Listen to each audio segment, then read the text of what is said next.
Once upon a time, in a vast and dense jungle, there lived an elephant named Eddy and an ant named Annie.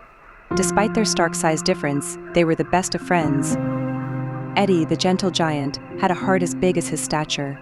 He roamed the jungle with grace, his large ears swaying like sails in the wind, and his trunk curling around branches to pluck the juiciest leaves. On the other hand, Annie, the tiny ant, was swift and agile. She scurried around the jungle floor, exploring every nook and cranny, and always had a curious twinkle in her eyes.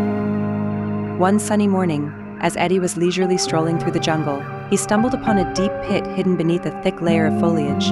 Unaware of the danger, he stepped right into it, and with a mighty thud, found himself trapped. "Help! Help!" Eddy trumpeted, his voice echoing through the trees. Hearing her friend's cry, Annie rushed to the scene. When she saw Eddy trapped in the pit, her heart sank. Despite her minuscule size compared to the massive pit, she knew she had to do something to help her friend. "Don't worry, Eddy. I'll get you out of there," Annie shouted, her voice filled with determination.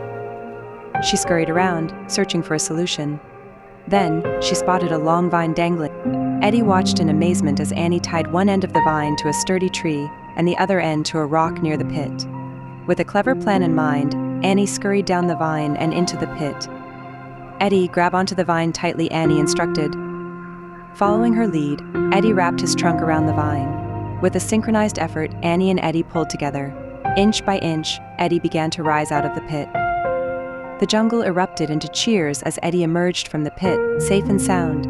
He lifted Annie onto his back and paraded around the jungle, celebrating their victory. From that day on, Eddy and Annie's friendship grew even stronger.